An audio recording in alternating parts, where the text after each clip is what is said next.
we've just come up to 6 o'clock, so I think we will get started. I want to welcome all of you and say good evening. It's a beautiful Vancouver evening this evening, and thanks to those of you who might have joined us from other places. My name is Joy Johnson, and I have the immense privilege of being the president of Simon Fraser University. I want to begin this evening by acknowledging the territories on which I'm joining you this evening. I am coming to you from my home, from the unceded traditional territories of the Musqueam, the Squamish, and the Tsleil-Waututh people. And it's just so important for us to recognize our privilege to be working and living on these territories. And so please take a minute to recognize the territories that you're joining us from as part of this important recognition. I'm really pleased you can join us for the President's Faculty Lecture with Dr. Lieke Brummelhuis, who's going to address us shortly. And she's going to be talking about the role of recovery after work, and really looking forward to that. As many of you know, the President's Faculty Lectures are part of SFU Public Square. And this is a signature initiative of our vision to be Canada's engaged university. By providing you with opportunities to hear from and engage with leading researchers, these lectures really are designed to enlighten and promote a dialogue on important issues of public interest. There are 6 lectures in this series, and we're exploring the theme of resilience and recovery from a variety of disciplines. It's really a fitting topic, I think, for our times, and it's a great way for us to share ideas and to connect. That's why we're using this Zoom meeting format today. We think it provides a better opportunity for us to connect with one another than the webinar format does, as it allows us to see each other on camera and communicate through the chat box. So feel free to use the chat this evening. We welcome people's comments. And actually, it would be great if you could introduce yourselves now through the chat. Let us know who you are and where you're joining us from. That would be fantastic. There will be a chance to raise questions and offer comments after the lecture, and I will be encouraging you to do so. I'll be asking a few questions myself to kick things off, but then I'll be looking for your questions. And you can type questions in the chat box at any point during the lecture, and I'm going to be collecting those up during the event. Please note we have closed captioning available, and I want to thank our folks who are here to help us with the closed captioning. And you can access the closed captioning by pressing the CC button at the bottom of your screen. Please also note that this lecture is going to be recorded and be available on the SFU Public Square website and YouTube channel. I'd also like to remind you of our community guidelines, which are posted on this slide, as well as in the chat box. Above all, there's no tolerance in our engagements together for anyone promoting any kind of discrimination or harm. So let's get to the main event for this evening. I want to introduce our speaker. I'm really excited about this. Lieke Brummelhuis is an associate professor of management and organization studies at SFU's Beedie School of Business. She received her PhD in organizational sociology from Utrecht University in the Netherlands. Lieke's research interests are related to employee well-being, including employee recovery, workaholism, one of my favorite topics, work-life balance, and flexible work designs. She's motivated to find an answer to the question of why people work in the way that they do, and why work styles improve work outcomes, work-life balance, and well-being. Her work has been published in academic journals such as the American Psychologist, the Journal of Applied Psychology, and the Harvard Business Review. We're so excited to hear her presentation, Work Hard, Play Hard, the Role of Recovery After Work. Please join me in welcoming Professor Lieke ten Brummelhuis. It's great to have you with us, and over to you. Thank you so much, Joy, for the kind introduction. I also want to take a moment to thank the support team from SFU Public Square, because behind the scenes there's a lot of support going on here, and it's amazing to see everyone making this lecture possible. Welcome everyone. It's very exciting to be here. It's an honor to share some of my research insights with you. And today I'm hoping to give you some insight in working hard and the implications for health, and unraveling some of the puzzle if there is a possibility to work hard in a healthy way. Let me start sharing my screen. There we go. All right. So the way that I wanted to start is actually with a personal anecdote. I grew up in a house with a thermometer in every room and an odometer on every bike. So it is not really a surprise that I love measuring things. And in this day and age, we have all these smart watches and wearables. So we can measure with these smart watches our heart rate, our sleep, our steps that we take. And I wear that religiously. So my smart watch indicated in December, they give an overview based on all these metrics and mainly your resting heart rate of what your stress level is month by month. And when I pulled up the diagram for the year 2020, which was quite a different year for all of us, I saw this very unique diagram pop up. So what you see here, this clear spike, is April 2020. But what happened in April 2020? Basically, BC shut down because of COVID. And for me personally, what was contributing to that stress is that elementary schools closed. So I had to find a way to combine, together with my husband, our dual careers with homeschooling kids. Now, I'm not showing you this picture to share my stress levels. What I'm really wanting to show you, what is cool about this picture, is that my stress levels come down in May 2020. And mind you, like schools were not open then. So somehow I had found a way to deal with a very unknown stressor, to get support, collect resources, to bring my stress levels down to a baseline. And that is really the main theme of this lecture tonight, is that stress doesn't necessarily have to be bad, and it's unavoidable. We're gonna encounter it in life, as long as we bring these stress levels back to our baseline. And how that exactly happens, I'd like to address in this lecture. So the questions that I want to walk you through are: how does stress actually develop in a day-to-day life? How is there a link between the daily stress that we experience and our physical health? Are there ways to recover from all that stress, and how can we do that recovery? Is working hard always unhealthy, and what are healthy ways to work hard? So one by one, I'm hoping to answer and provide some answers to these questions. The first topic here, stress and recovery. Let's have a closer look at how stress in day-to-day life actually develops. So what you see here, what I pictured here, is a balanced cycle of work. Like every morning we go to work with a certain amount, like let's say this backpack of energy and resources on us that we can use to do our work. So we have energy, we have focus, and during our work tasks, we invest those resources to get our work done. So maybe temporarily that might lead to short-term stress. Let's take a day in my life as an example. Like I get up in the morning and I'm energetic. I teach a class or present a lecture, or I do research tasks, and temporarily that might cause some stress and that might drain me. But the crux is really that after work, when I stop working, there should be a resource replenishment to make up for the resources that I lost during the day. So if I come home after work and I either go for a run, or I have a good conversation with my husband, or I play with the kids, then that allows me to recover some of the resources that I lost during the day, allows me to sleep really well. And the next morning, I'm fresh and ready to work, and I can completely work really hard again. So that's a balanced cycle of work.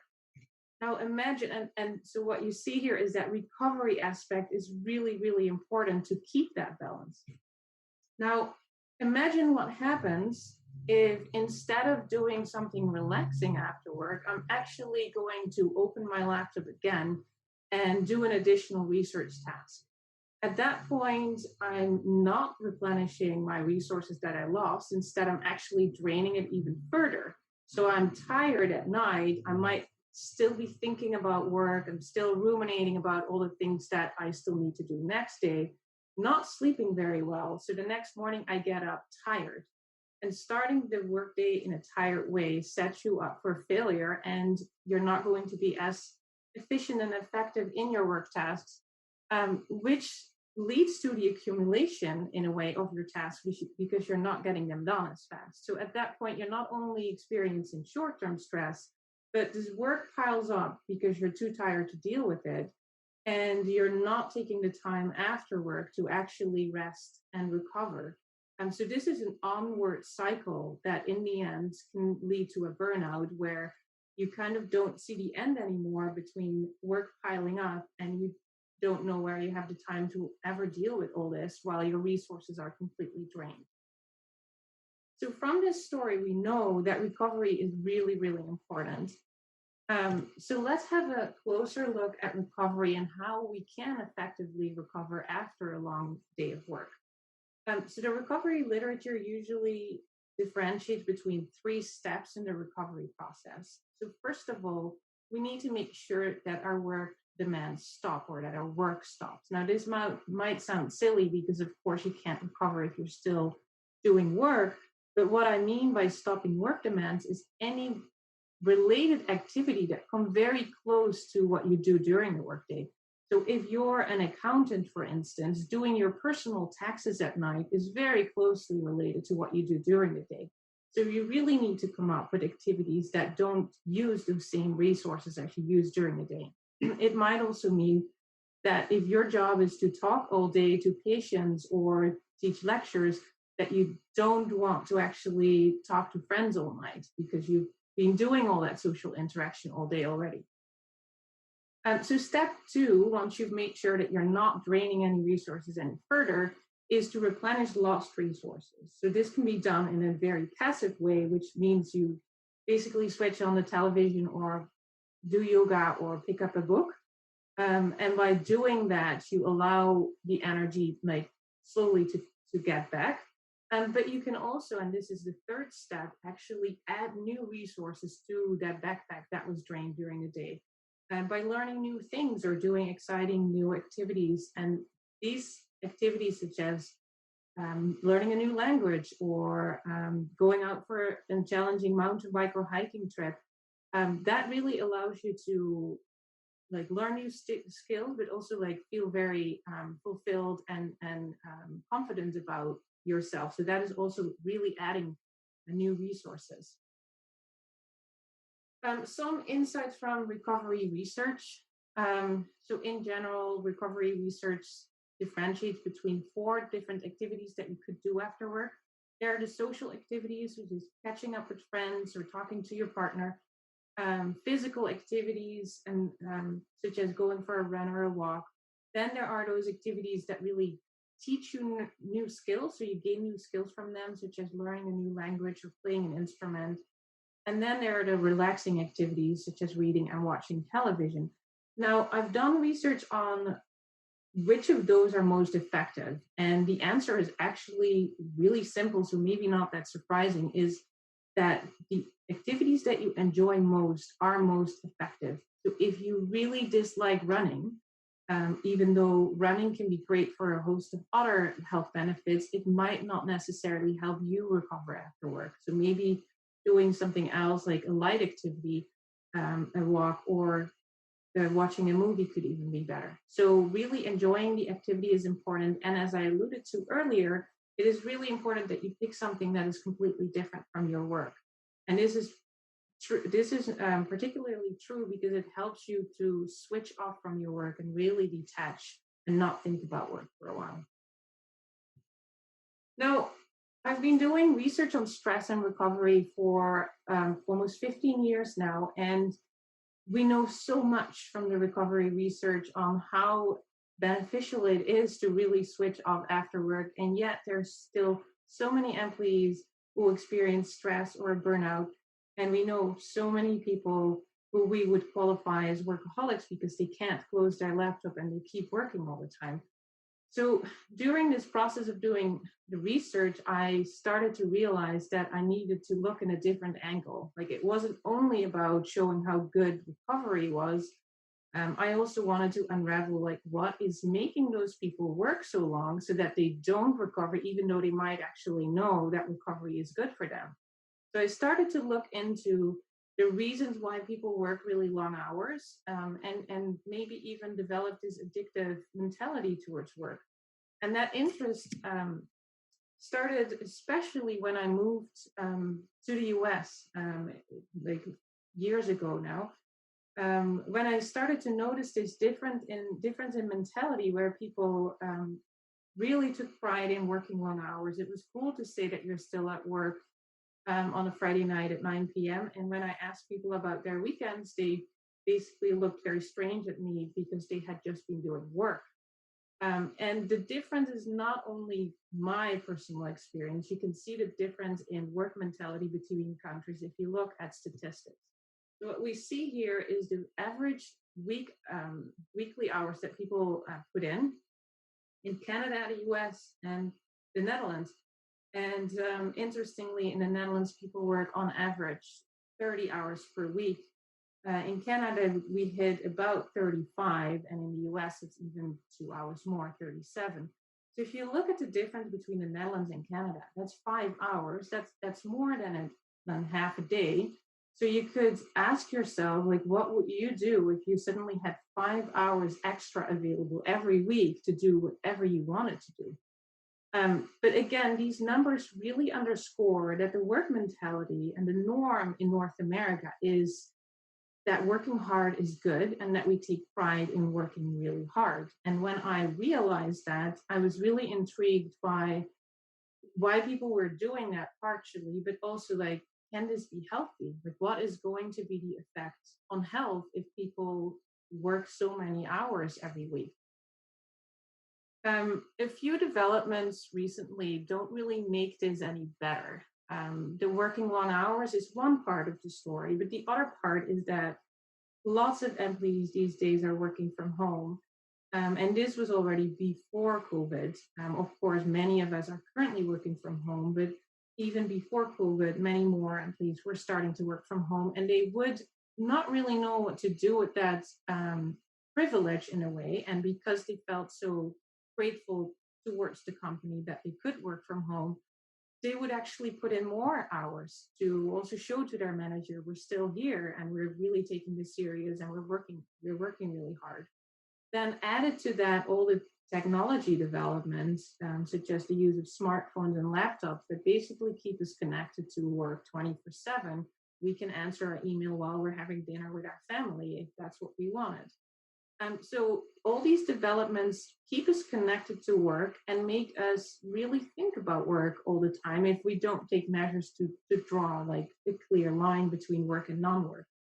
So what we've been seeing, especially in North America, is that there is an increase in professionals who don't necessarily need to work long hours from a financial point of view, but that they decide that they want to work longer hours. And many of them develop an unhealthy, addictive work style where they can't let go of their work, cancel other activities because of their work frequently, and really feel guilty when they take a break and basically take their laptop with them on vacation. So those are the people who we call workaholics. But before I move on to research that shows the implications of workaholism, I want to take a moment to make sure that everyone is on the same page of what we mean by workaholism and what working hard is. Because if you look in the, especially in the media, sometimes even in academic research, there is quite a bit of a debate and confusion of what workaholism is. And oftentimes we just simply look at how many hours someone is working. And if people work 65 hours, we label them as workaholics. In reality, work hours is simply a work behavior, and people could have many different reasons for why they work long hours. It could be financial necessity, it could be cultural pressure, it could because they really like their work. That is different, that work behavior is different than workaholism, which really refers to a cognitive component. So it's more the work mentality. Workaholics have an inner compulsion to drive hard. So it's two components. One, yes, they work excessively, but it's not because anyone else expects that from them. So it might not even be their supervisor asking them to put in these hours. And it's definitely not from financial necessity. So they have an inner drive to work really hard. That's their decision to set the bar that high. And the second component is working compulsively. So it's a preoccupation with work, not being able to switch off, and feeling guilty when you're not working. So those two components together is what we use to label someone on a scale of low to high on workaholism scale. Now, again, like my main question when I started this research on workaholism a few years ago, I wanted to know what the effect was on health. And I've been doing research on stress and on recovery, and I'd shown that people who recover better have more energy in the morning, but I'd never really shown what working hard and not recovering does to your actual physical health. And my idea was if we can show that there is actually a link between working hard in the form of workaholism and physical health, maybe that will wake up people and maybe that will show how severe workaholism can be, like the severe implications of it. Then before I show some of the results of that groundbreaking study, you might actually wonder, like, why would stress and working hard harm or affect my physical, like, health, my body? Well, there is a clear relationship between body and mind. And stress, so if you work hard all the time, it basically means that, and you don't recover, it basically means that you keep your body in an activated state constantly. Now, the body is a really brilliantly designed piece of work. So your body knows what to do if it faces a stressor. It activates all kinds of coping mechanisms that make sure that you actually can fight that stressor. So what it would do if, for instance, you have a deadline, is it increases your heart rate. It releases all kinds of hormones that activate the body, such as cortisol or adrenaline. And those hormones make sure that your heart rate goes up and that temporarily your blood pressure goes up. Well, this is all great because it makes sure that you actually perform when you need to perform. But if you keep the stressor there all the time and the stress becomes ongoing, your body gets the signal like, apparently, we now have a new set point. This increased heart rate and this blood pressure, it's never going down. So I'm just going to assume from now on that that's the new set point that we're going to balance around. And enhanced blood pressure is going to cause a host of other implications for body systems. And how that works is you can see in this diagram. So what you see here is a health impairment process that is triggered by stress or when stress becomes chronic. What you see here in the beginning, let me see if I can have my mouse here. The initial issues that people report when they feel under stress are relatively minor, if you will. So you might, let's say we have an important deadline or an important presentation. You might feel some anxiety for that. Your body will release hormones, and maybe at a psychosomatic level, you might have a headache or not able to sleep, or you wake up really early. All signs that your body is under stress. Now, if you recover and you allow that to go back to the baseline level, there's not really any long-term effects of that. But if you keep the stressor going and this stays all elevated, then at the medium level, at this point, blood pressure is going to be chronically elevated. There is going to be more cholesterol in your arteries and triglycerides. So all the things that we don't want, because these things are related to cardiovascular diseases. So in the end, if this is not going to be dealt with and the stress remains high, this could result in severe risk, health risk, including diabetes, cardiovascular diseases, and unfortunately, like sadly enough, heart attacks that lead to mortality. So over to the actual study that I did. So what I wanted to know is, if we have those two sides of working hard, we have work hours and we have this workaholic mentality. If we add that both in a model, can we predict which of those people has a higher risk for cardiovascular diseases?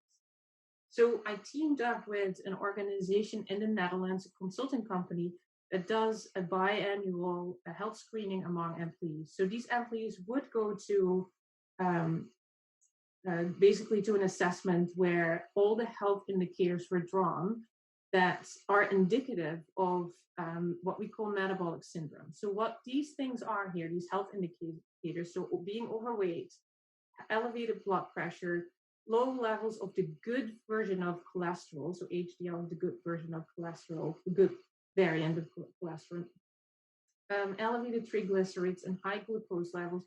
So what a medical doctor would actually do if they measure this is basically count how many of those health and indicators someone scores on.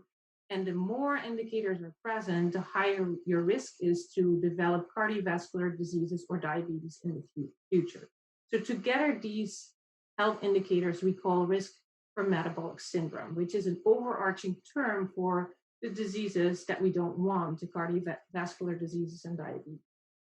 So what I wanted to track basically is that the people who would be working hard, I wanted to know at what stage of this health impairment process they were at. So even though it was a snapshot of their health at that moment, I could track down if people who work more hours, for instance, like what kind of subjective well-being they reported. Like, would they report more often that they had depressive feelings or that they felt fatigued or had sleep problems? Would they also report more often health complaints, including headache or sinus infections or pain on the chest? And then finally, the most important one was this risk score for metabolic syndrome.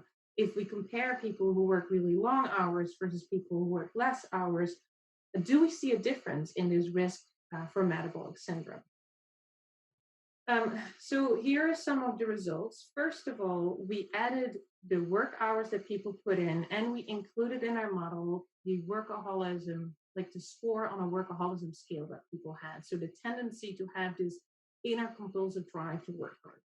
And if you look at the results for the work hours, to our surprise, what we saw is that people who work long hours but don't have an addictive mentality actually don't report lower subjective well-being. So this did not happen, didn't report more health complaints, and did not have a higher risk for metabolic syndrome.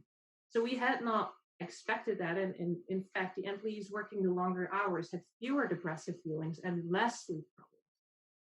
So that was surprising. Unfortunately, a less positive story for workaholism. So when we looked at the workaholics in the sample, basically everything that could go wrong was going wrong because they reported less subjective well-being. So they reported more depressive feelings, did not recover well after work, and they reported many sleep problems. Then on top of that, all the health complaints that were asked here, they scored higher on, and they scored higher on the risk for metabolic syndrome. Now, you might say, if you are a workaholic, well, but I really love my job, so this doesn't really count for me. So we investigated that too. What if people love their job? So we asked people how engaged they were at work. So what that means is we asked them, does your work make you feel vigorous? Do you often get carried away while you're at work? And we differentiated people in they score high in workaholism, but they also loved their job. And then there was the group who scored high in workaholism, but they didn't really like their job. They were not engaged. And we found a different profile for those two types of workaholics. So the engaged workaholic still reported lower subjective well-being, but they still reported more depressive feelings and sleep issues, still reported more health complaints. But then this last part here, from health complaints to risk for metabolic syndrome, did not happen. So the engaged workaholics actually had a lower risk for metabolic syndrome than the non-engaged workaholics. Now, I added here that lower risk is 4.2%. And I've received a lot of feedback in the past on well, 4.2% is not really that much. If I'm a workaholic and it doesn't really matter to me, the 4.2% is not really a high number. Well, obviously, that is a subjective assessment for everyone personally to make, but I would say at a society, at a level of society, it is fairly concerning if we are thinking about how many workaholics we have, and if a large part of those actually don't like their job, and 4.2% more people that might need healthcare is definitely puts pressure on the whole system. So I would say that that is definitely a problem. We wondered what is going on in the difference between engaged workaholics and non-engaged workaholics. Like, why are those engaged workaholics so much better off? And we found out in our data that they have many more resources to pull from. So the engaged workaholics had more family support. They had better time management and communication skills, high intrinsic job motivation, which means that they do their work because they enjoy their work and because they find their work meaningful, and not necessarily for what we call extrinsic reasons for work is status and money. The engaged workaholics also had more resources at work. So they often had more choices at work of when they did their work, where they did their work, how they do their work. So that's what we call more autonomy at work. And then they had much more support from supervisors and coworkers that they could turn to for help or advice. So if we turn to our question that we started with, like, is working hard bad for health? Well, it depends. When employees have an inner compulsive drive to work really hard, then that could definitely lead to some health issues. But the surprising and probably the good news for many of us here is that working long hours per se does not impair health if it does not go together with this addictive and obsessive work mentality. So we also really thought about the difference between working long hours and workaholism and what could explain that. And workaholics, really, the connection there is really the connection between body and mind. Like workaholics, that cognitive component of ruminating and not being able to let your work go, that is what is keeping stress levels really high. That is what is putting people in this less balance, in this lost cycle of stress that I showed earlier. Like the not being able to sleep well, the not recovery, that is dragging on this cycle and keeping stress levels high at all times.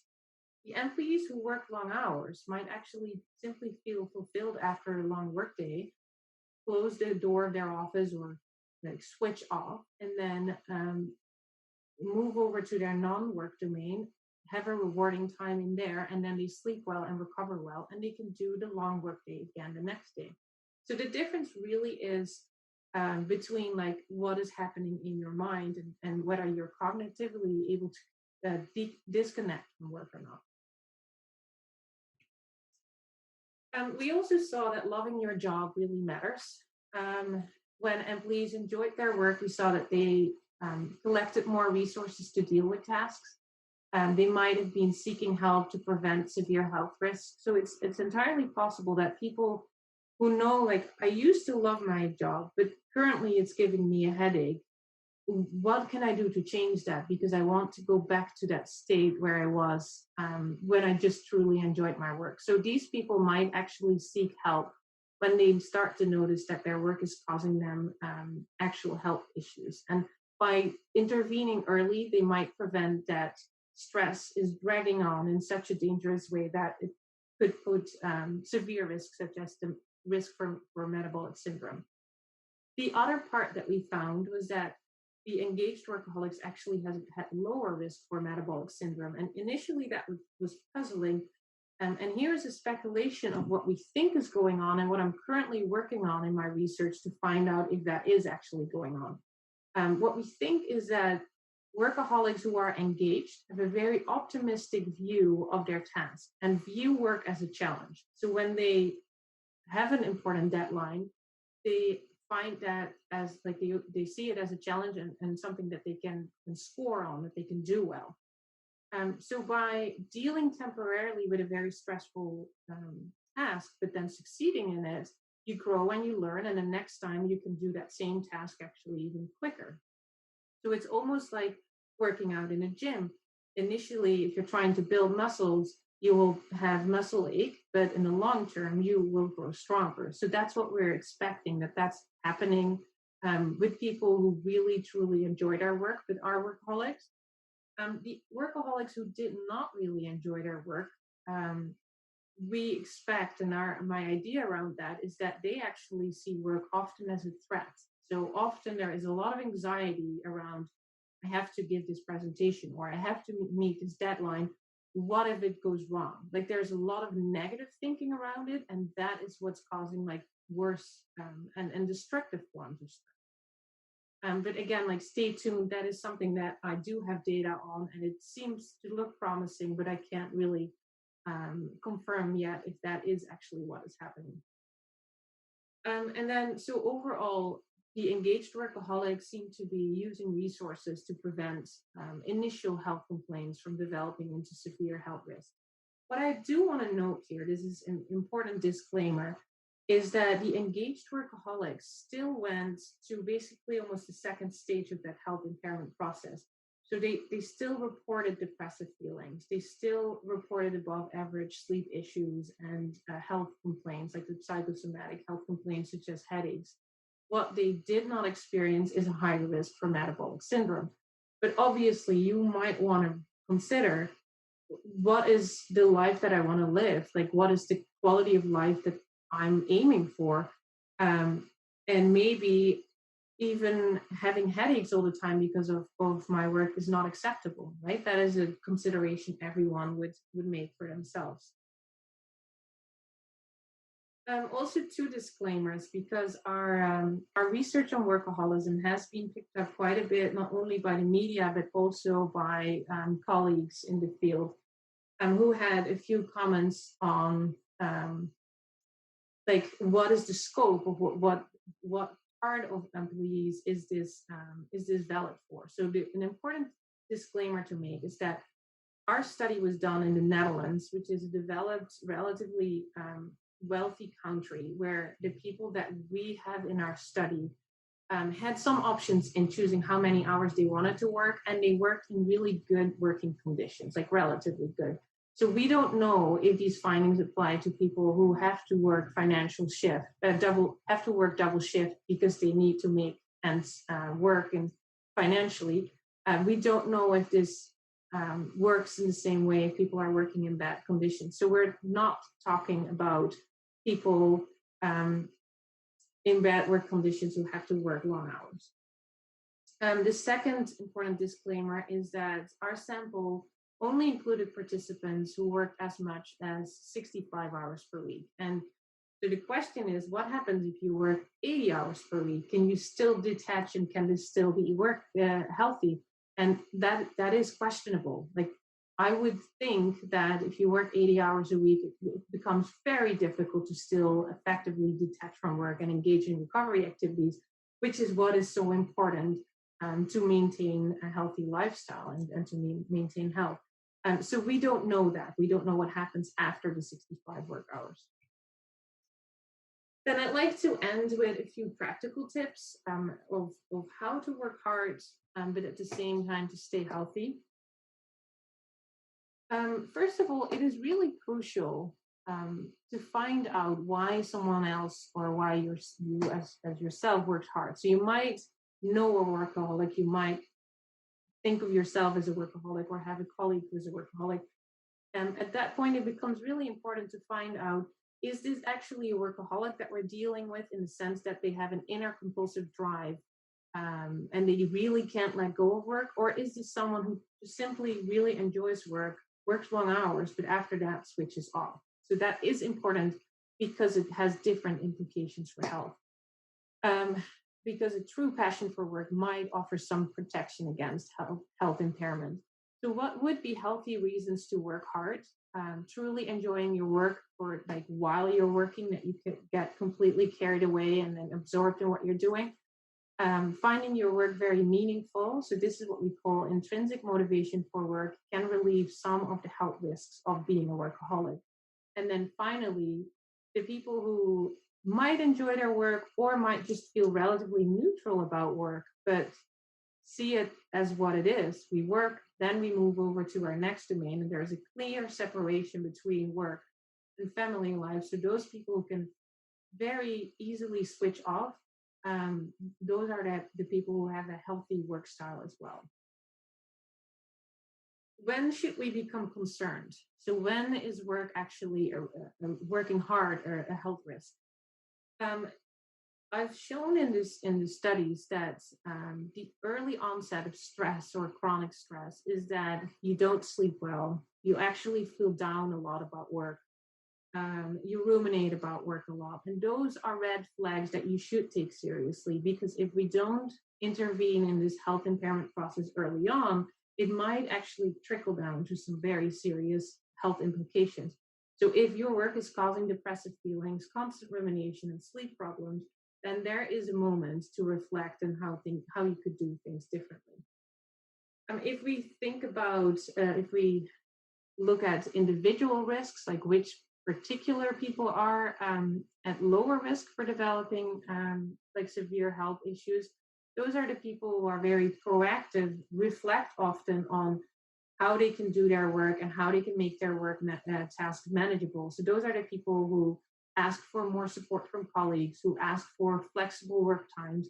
And again, like this might not be possible in every single job, but within every limitation of any particular job, there is often some leeway in how you can collect more resources to make your work a bit more manageable. So employees who take time to recover after work or during the weekend, we see if they can bring their stress levels down to the baseline, there is lower health risk. And then finally, those employees who just really can easily switch gears and not think about work at all after work. Some possible actions. What can you do? Start perhaps with thinking about your own motivation for work. Like, why did you choose to be in a profession? What makes you happy while you're working?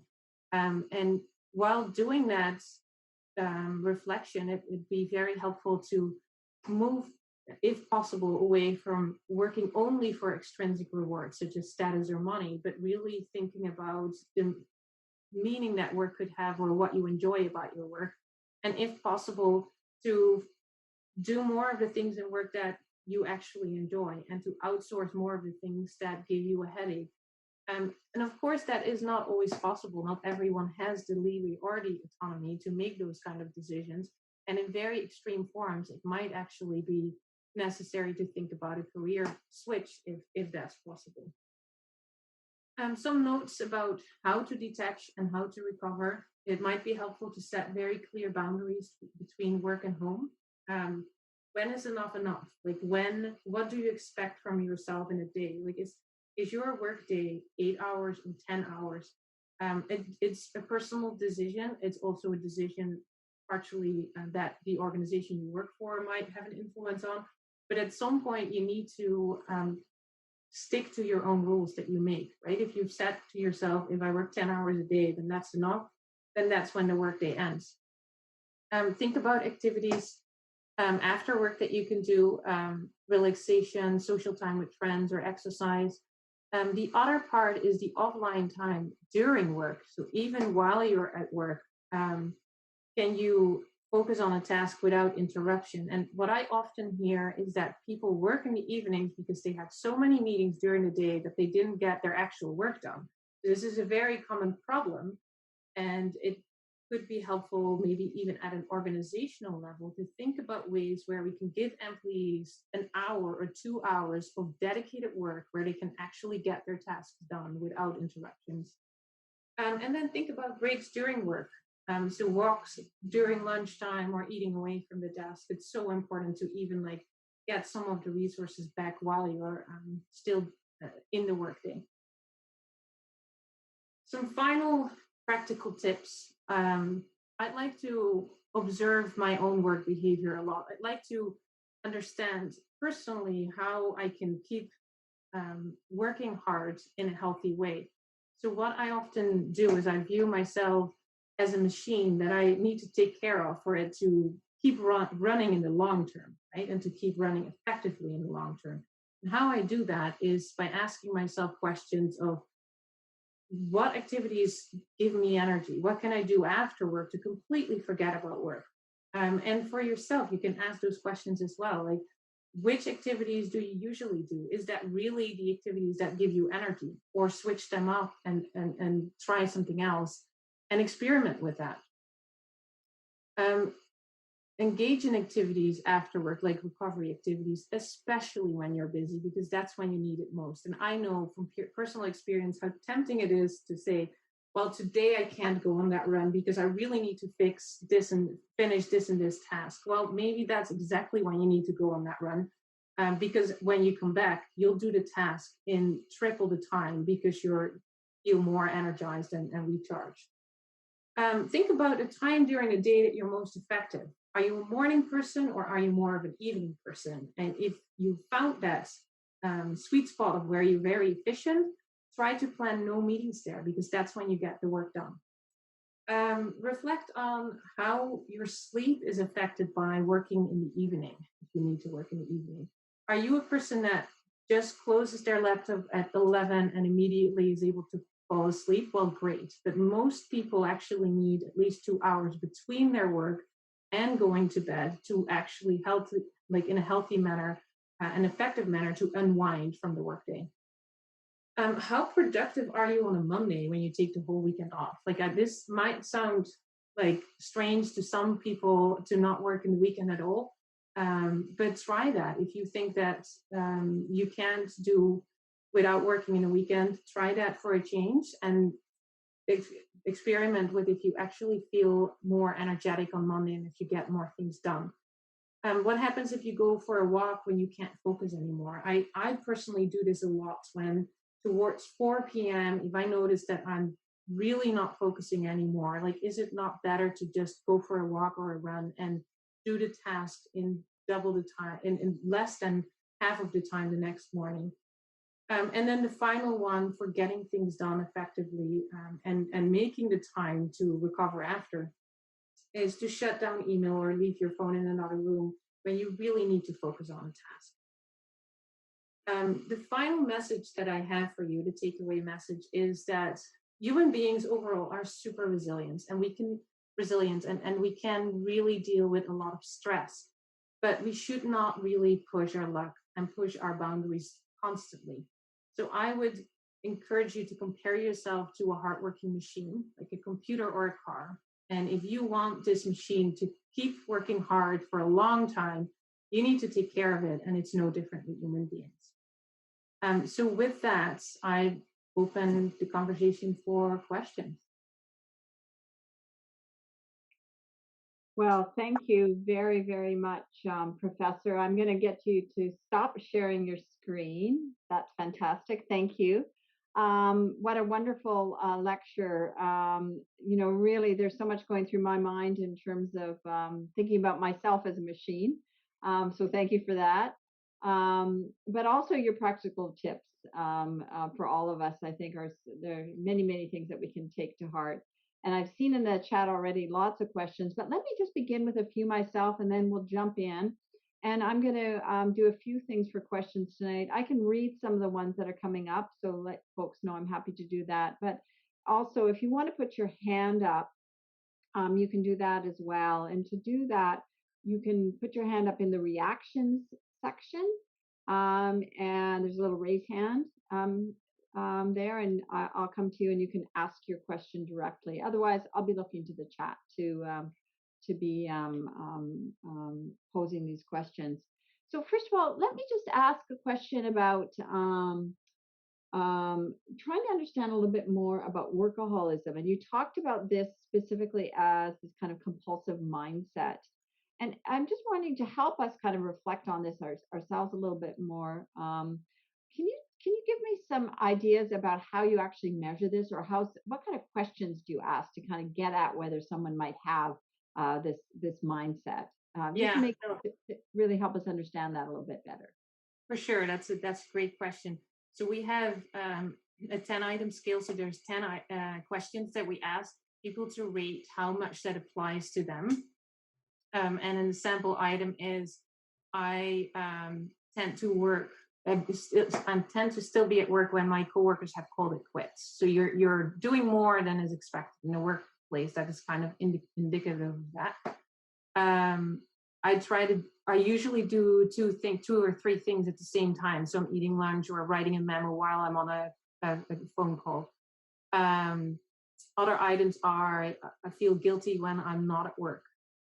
And I have a hard time switching off from work. So it really taps into the mind being constantly connected still to work and being very rushed, like working excessively, but also feeling restless in a way while you're doing the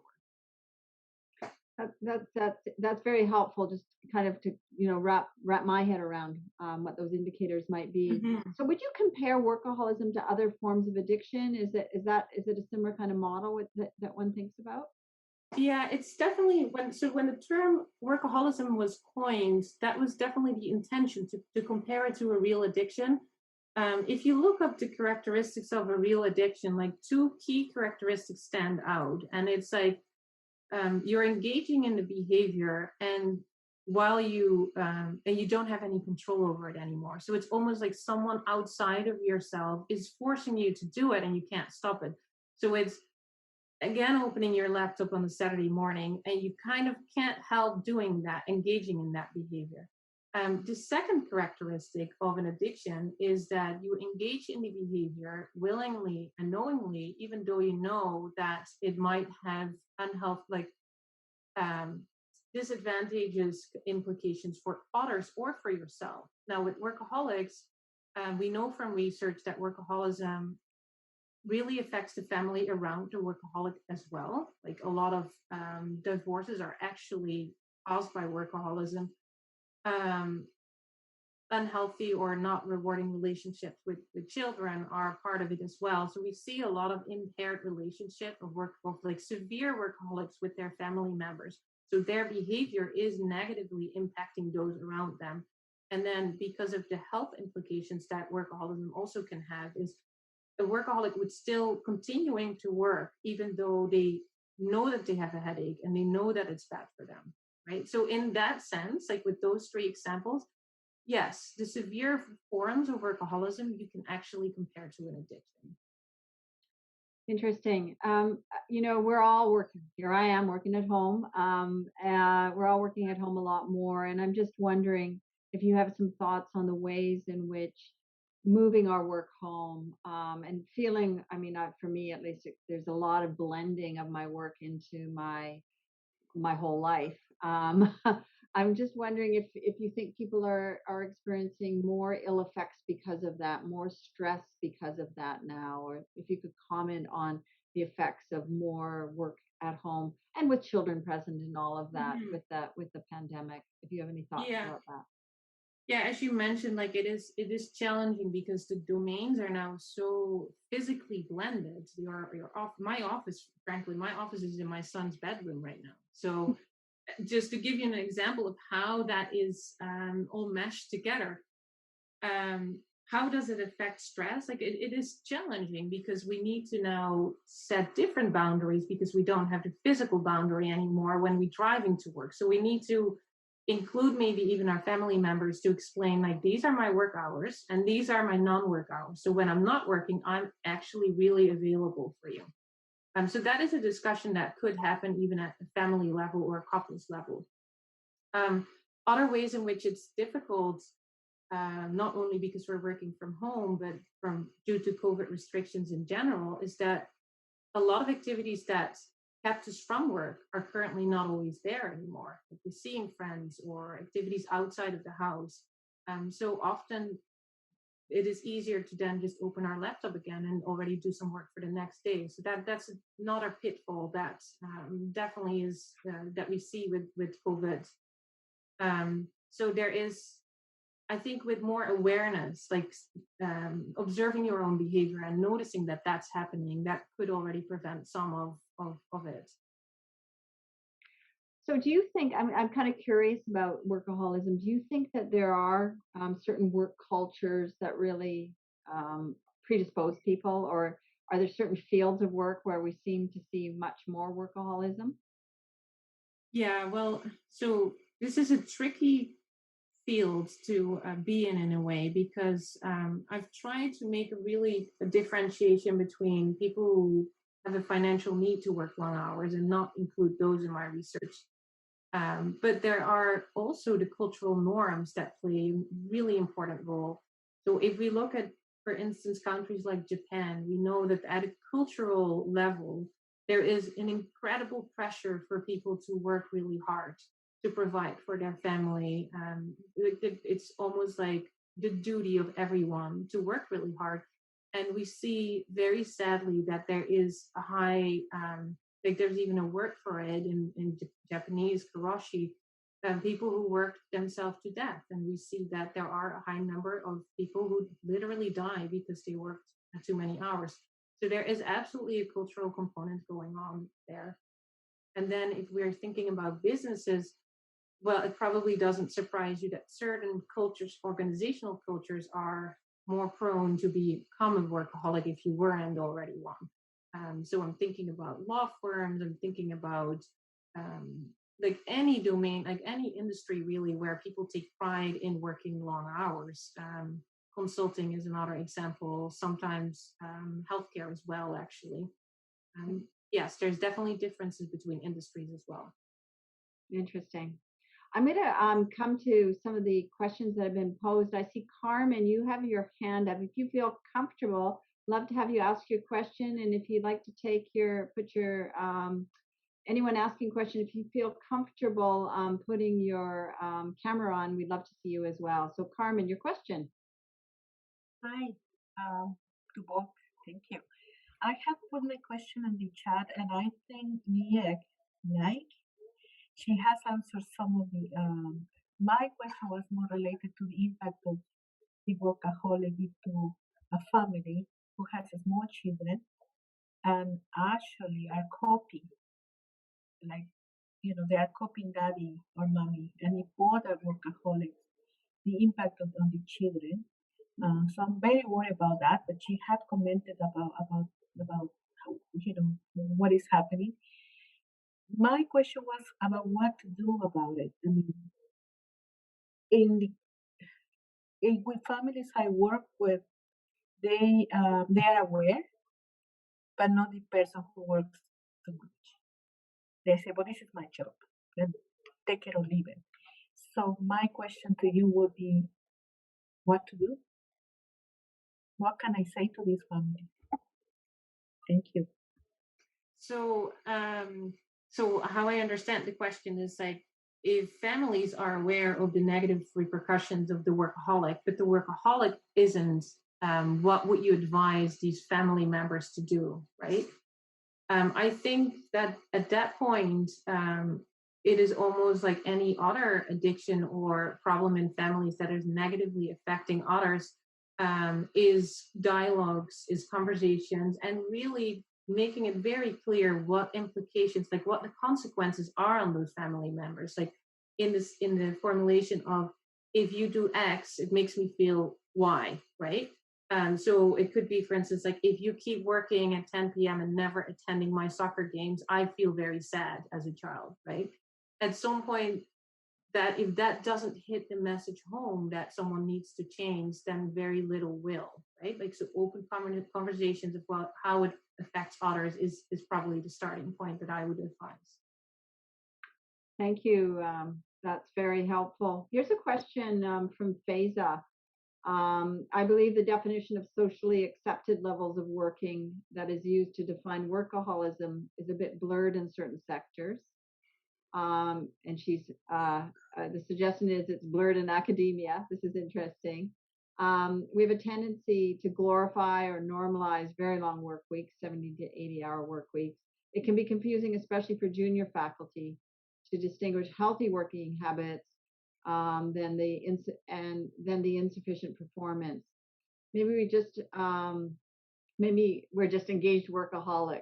But if you can comment, I guess the question is, I think this is again about social norms that get created, and we might these norms might not be healthy. So it's also about how do we really think about what norms we are enforcing within the workplace. If you have any thoughts about that, any advice? Yeah, it is a difficult topic because there's so many levels to it, right? Like there's individuals who might be workaholic, but then there is a work culture that might force that workaholism on them. And it's very difficult as an individual to break through the norms that are being put onto you by, like, maybe even at societal level or at organizational level. So I think my approach has always been, and it's a great motivation of my work too, is raising awareness. And that's also partially why I wanted a serious health outcome, such as risk for metabolic syndrome, like showing people if we keep working like this, it might actually lead to a heart attack. And I can show that with the data. And we have so many examples in Japan that is actually happening. So do we really want that? So step one is raising awareness, and then really getting the message to those people in organizations that have the possibility and the ability to change something. So at a management level, really reflecting on our own behavior, like what is our behavior illustrating or expressing to people? If as a manager you keep sending messages on a Sunday evening, obviously that's going to raise the expectations among employees that that's when they need to work too.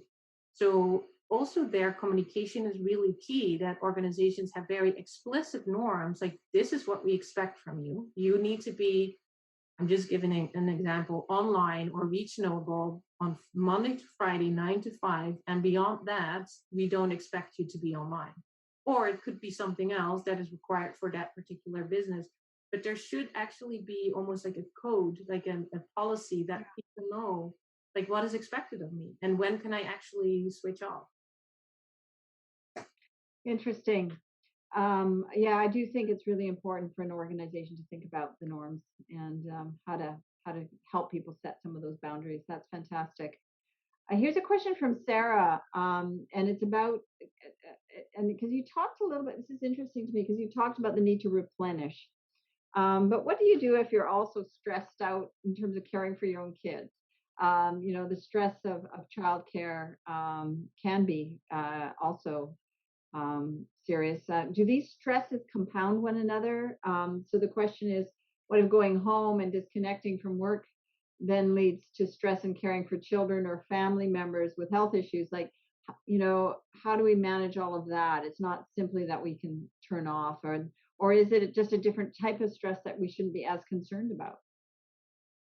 Well, so another line of research that I have is actually of how family life affects our work. So I am very familiar also with the stressors that family life can trigger. And I would not say that they're entirely different. No, this all uses the resources, the limited resources that we have available every day. And um, a lot of tasks sometimes have similarities. Like if you have young children, you need a lot of patience. If you have difficult colleagues to work with, you need a lot of patience. And at some point, the patience is just wearing really thin. So we see that those actually do draw from the same resources. So it is incredibly important to try to find a moment in between work and when you move over to your family role to have, like, even if it's 10 minutes to yourself to balance again and to, like, and maybe finish or close the work day again so that you feel a little bit ready for your next role. So maybe that separation might help a little bit for others. But then in general, at some point, we need time to ourselves, and some need that time more than others. But every person knows that of themselves, that sometimes you just need a little buffer. And it depends on every person's family situation. Like for single parents, that time might simply not be there or very rarely there. For people who manage the family together as a couple, maybe there's some alternation that can happen where one parent just gets a few minutes, 15 minutes to themselves before engaging in the family role. So there's a couple of things that you can do, but it's yeah, some time to yourself to really get grounded again is incredibly important. That's helpful. I've got a question here from Zach Rowe, and I can tell Zach is interested in the research angle, so I'm going to pose this question for you as well. Have you been able to examine the role of that age and gender has on working and the outcomes that you're interested in? I imagine that there are likely age, gender, and by gender, so interaction differences in the absolute risk of health outcomes to begin with that may inform these risks and how they intersect with workaholism. Hmm. Yeah, so we turned this data set inside out. So we have indeed looked at age and gender as well. We haven't published it because we had 760 people in this data set, which is actually quite a lot. But when you start to uh, like add more and more variables, at some point there's only so much you can say about it reliably. So we haven't eventually decided not to publish that. But I can share what we found. We do find that men tend to score higher on workaholism than women. This might partially be because sometimes women don't have the space to become workaholics because they also have still more responsibilities in the home domain in many families than the husband. If we look at age is very interesting one. Um, what we saw is if we split our group in people up to 40 years old and then people 40 years and older, we saw that the younger group was actually protected against a lot of the risk for metabolic syndrome because they have a younger, healthier body. So in your 30s, you can work really hard and make crazy hours, and it doesn't really do that much for your body yet. But that's going to catch up with you at some point. So we saw that the older group, if they still were workaholics, they had a much, much higher risk for cardiovascular diseases. So what we think is happening is that if you don't stop that workaholic lifestyle at some point, then there is a much higher risk that you actually get a heart attack if you're 55 and you're still in that same workaholic work style. Okay, that's interesting. I just want to let the those joining us know that I'm trying to get to as many questions as I can. But if I'm not getting to your question, and you're dying to have it answered, please put your hand up, and I'd love to hear from you. And you don't have to put your question in the chat either. If there's something that you're hearing that you want to comment on, or you would like to ask a question, feel free to put your hand up, and we will get to you. I promise. Here's a question that Fiona is asking, and this is about trying to understand different kinds of work activity. Um, big project versus operational tasks. And the comment, it made me more of a comment that the former, so big projects, often follow us outside our work days, and they can become our passions. So given that, like, do you think about is that a helpful distinction to be thinking about? Or there's certain kind of works if we're really enjoying them and we bring them outside of our work activity, that's a positive thing? I think it could because it clearly would indicate to me that people enjoy their work and find it meaningful. But in the end, however you want to look at it, in the end, there needs to come a moment where we allow ourselves to come back to our baseline stress levels and health levels. So this is also true for even if you wouldn't enjoy work. Like I know a lot of industries have, like if you look, for instance, at accountants or the financial aspects of businesses, they are incredibly busy either in January or in December, whenever their financial period ends, right? So you see that temporarily people make grueling hours, which is fine because usually their organization knows like after this period, I'm going to take off like 2 weeks and completely relax again and really recover.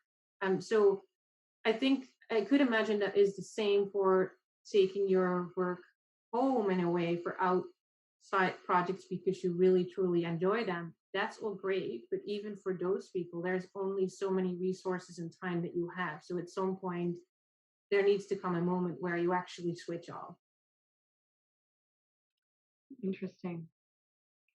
There's some really interesting comments in the chat, I have to say. We'll have to capture these for you so that you have a chance. I don't want to distract you with all of them now, but it's interesting. Here's a comment from Jeff Yip, for example. Could workaholism be systemic to capitalistic norms? So work equals productivity equals worth. Like, do we have any sense in other kinds of social systems whether we see this kind of similar dynamic of workaholism? Uh, it's a difficult question to answer because I've never collected data on countries that have more capitalistic systems versus more collectivism systems. So I couldn't really answer the question. I can answer, maybe that's worth something with my personal experience, is that partially what really motivated me in doing this research is the very noticeable this difference between a work climate that I was used to in the Netherlands, and even though I come from a fairly workaholic family, I must admit, it didn't come near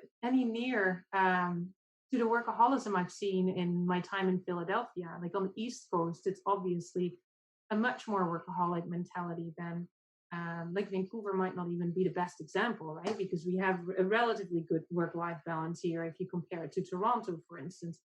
But so there are definitely differences in terms of where we are on the globe, and there is definitely an impact of culture. But if it's related to capitalism, like I couldn't say, because there is also other issues related to, if we look, for instance, in China, issues are relatively similar to what's happening in Japan, where the collective norm is so incredibly tuned to, we really need to make hard for the collective good, right? So I don't think it's necessarily related to capitalism versus collectivism. Thanks. That's helpful. Shiraz, I see you have your hand up. If you'd like to ask your question, and if you feel comfortable, I'd love to also see you. Yeah, okay. Can you see me? Yes, we can see you, Shiraz. Yep. No. Good to hear. Thank you very much. My comment and then a question, just short comment. I was listening to one Norwegian filmmaker, a female, and she said she has started a new norm of making films where you work from 9 to 5. I don't know her. I have her name, but I can send it to you. But she has an interesting respect for women, especially who have to work hard in the film industry. So I just wanted to suggest maybe you might have heard about her. But my question is, among students, we find a lot of students are taking 5 courses and then working 40 hours a week. What advice would you give to students? Should they cut the workload, or how should they relax? Because one of the things I think you are doing in Netherlands is a big cycling culture. So if you can be workaholic, but if you can drain it out while cycling, that would help, I guess. Thanks, Shiraz. That's a great question. Advice for students. It's interesting because I think during that there does tend to be a sense of never-ending need to do work for many of our students. So comment on that. Yeah, it is so hard because students have so much pressure, and there might also be financial pressure. So some of them will have to take 5 courses. Like, I wish I could tell everyone, take it easy and don't take 5 courses, but unfortunately, that is not the reality of every student. That's just not what we're dealing with. There are students who will have to do this because otherwise, there's just limitations that everyone has, right? I think for the students that are taking that many courses, at a day-to-day basis, try to build in some time to yourself where you can recover. I think all the recommendations or all the tips that I included in the lecture are actually applicable to students as well, where they really monitor, am I still effective? Am I still focusing? And if not, maybe I need a breather. So that on a day-to-day basis would be really helpful. Personally as a student, I just used to cut to cut my days into 2-hour blocks, and I would always take breaks in between so that I would be fresh for the next block again. So I think that could be very practical advice as well. And then there is obviously the exam period, which is really intense. So make sure that after that exam time that you make time to actually recover, because running really hard for a while is fine. And making over hours is fine as long, again, if you take that time to come back to that baseline. It seems to me as well, we talked about students, but the other thing that, and correct me if I'm wrong, it seems that people are working for longer in their lives as well. We used to think of people retiring at age 65. We see people working well beyond that. Is there any, do you have any sense of the effects after kind of prolonged work, or whether these things are cumulative more? Are you studying older workers and their tolerance for work? I'm curious about that. So it depends a bit on how they work, I would say, because I think working, if you enjoy your work, and working longer can actually be healthy. And there is actually research that shows that people who work at a healthy pace later in life, that their cognitive abilities actually stay really fit for a longer time. So if you're at a, I would say, almost part-time level and you're older, working longer, it could actually be good for health. But that wouldn't be the case if you keep your workaholic mentality. And then the data that I published that manuscript, the article on, really shows that the older you get, the more risk you would develop for like developing cardiovascular diseases. So yes, if you're 70 still working as a workaholic, that is playing with fire, I would say. Okay, note to self. Chris, I see you've got your camera on. I'm wondering if you have a question for us. Thank you, Joy. Yeah, my question was really with regard to, like, I guess I'm applying it from my own personal experiences. The work that I have, there's a never-ending sense to it, in that I could always be doing more. There isn't any somewhat finite completion. It's not necessarily project work, and I could always take on more accounts or do more things.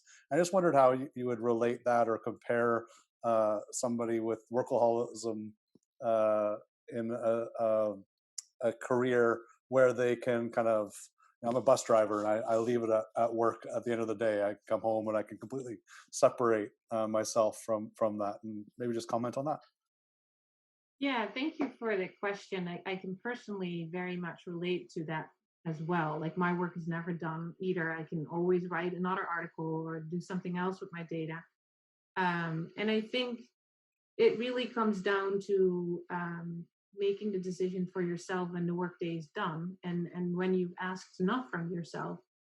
And sometimes that's easier than other days, but the clear boundaries, or even like putting it on a piece of paper, like, what does a good week look like for me?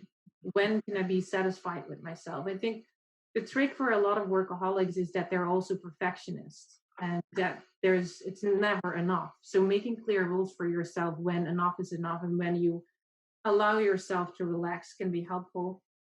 Personally, what I've always found really, really helpful is, again, to look at myself as a machine, thinking I could continue to work now till like 9 p.m. or even later. Is that really going to help me work better tomorrow? Or would it pay off more? Like, this is a very rational and calculative way of looking at things. But would it be more efficient to stop work now, do something fun, recover, sleep well, and then work even like better and more efficient tomorrow? And that perspective, that still has the goal, like, I want to work as much as possible and as at a high quality level as possible. That often pushes me to actually take a break, because I know that in the end that will be more efficient. Thank you. Thanks. Scott, I see you've got your hand up. Do you want to ask a question?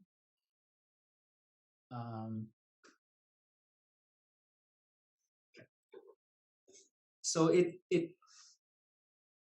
seems like there's less evidence that says working long hours is an issue, right? Your evidence says it's the rumination, it's how we get preoccupied, or the stress level that we have when we're engaging with work. And that's kind of how you define workaholism. how do we recognize, do you have any tips on how to recognize someone is exhibiting or in the workaholic mode, and that, like I manage a team, and so that's the reason why I'm asking are there techniques that we can use to recognize when someone is, and then actually help intervene and help set expectations on work hours and that sort of thing?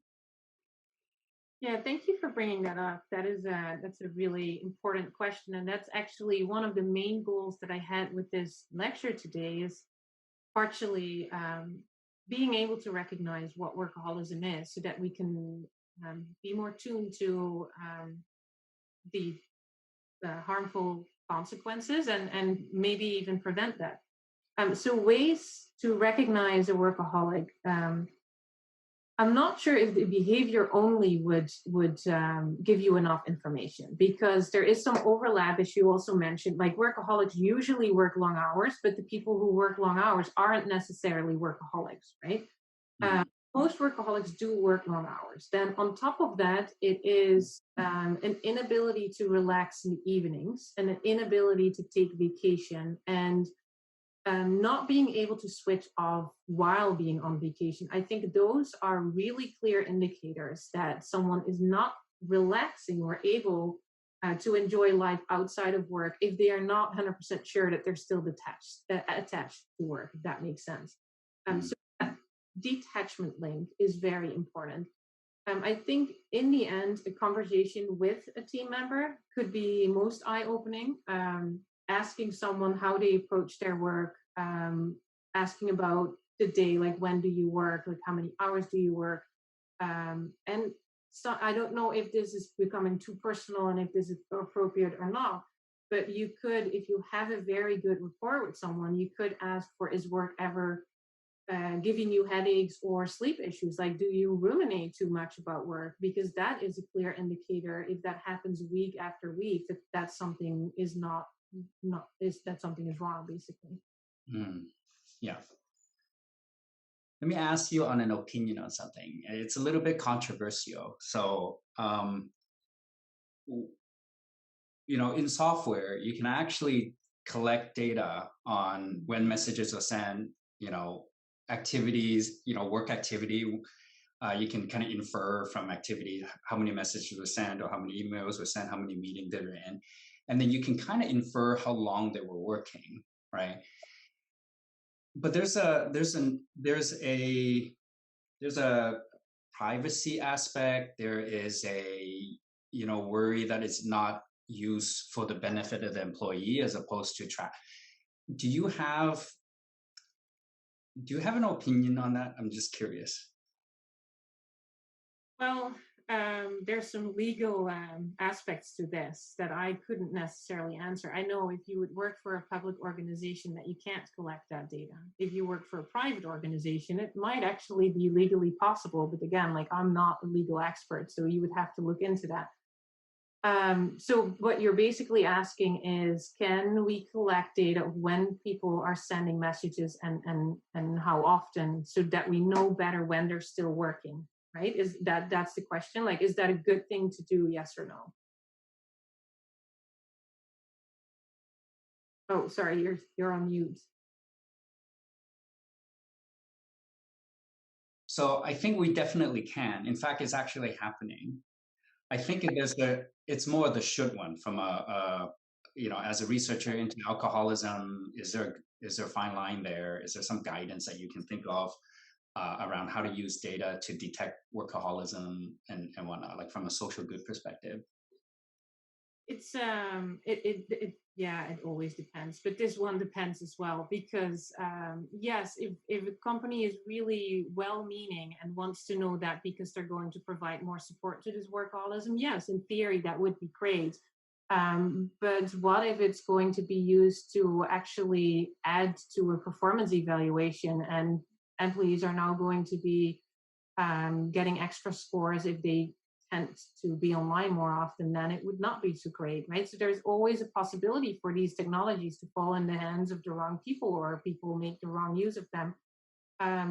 So whether or not organizations should do this, well, that's an ethical question that every manager probably should answer themselves. But the only final thing that I was going to say about this, there are ways around it. Like I can schedule my emails and when I want them to be sent out. So I can make the impression that I'm still at work on Sunday night when I'm actually not.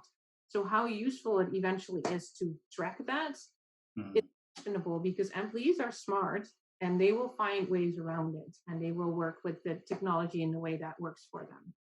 Right. Thanks so much for your question, Scott.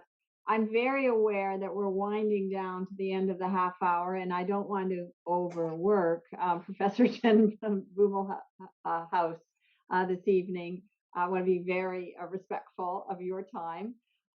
This has been really fascinating, and I hope all of you agree that there's been something in this for all of us. Some very practical tips for us to think about how we can manage our stress and recharge.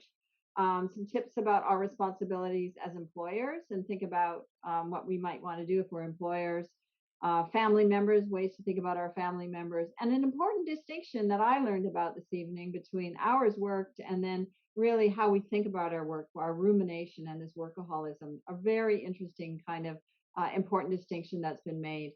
And then, of course, the whole pandemic dynamic and families on top of it. So you've really raised a number of really important issues for us to think about. And I really want to thank you for engaging us in a really important discussion. I want to, thank a few others as well this evening. I want to thank our excellent captioners from AI Media. Thank you so much. I'd also like to thank SFU Public Square for their outstanding event organization. We couldn't do it without you. You bring us all together to learn and engage with each other at a time when this connection is so needed. So thank you for that. And I want to let you all know that the next President's Faculty Lecture is going to take place on Wednesday, April 7th at 6 p.m. It features a really fantastic scholar, I think another great lecture, and I hope you can join me. It's going to feature Alanis Goodwill, a citizen of the Sandy Bay Ojibwe First Nation, and a registered psychologist and assistant professor of counseling and counseling psychology at SFU. For the past 2 years, Dr. Goodwill has participated in a research project led by elders, young First Nations peoples, chiefs, healthcare workers, and Indigenous and settler scholars. And for this lecture, she's going to share what she's learned about the importance of the Stolo place on their connection to their lands and their practices that are used to generate land-based resilience and recovery. So I think it's going to be a really interesting lecture. I hope you can join me. Thank you again so much, Lieke, for a fantastic evening, a great lecture. Thanks to everyone for joining us. Really enjoyed this evening. Have a good night and stay safe. And don't work too hard.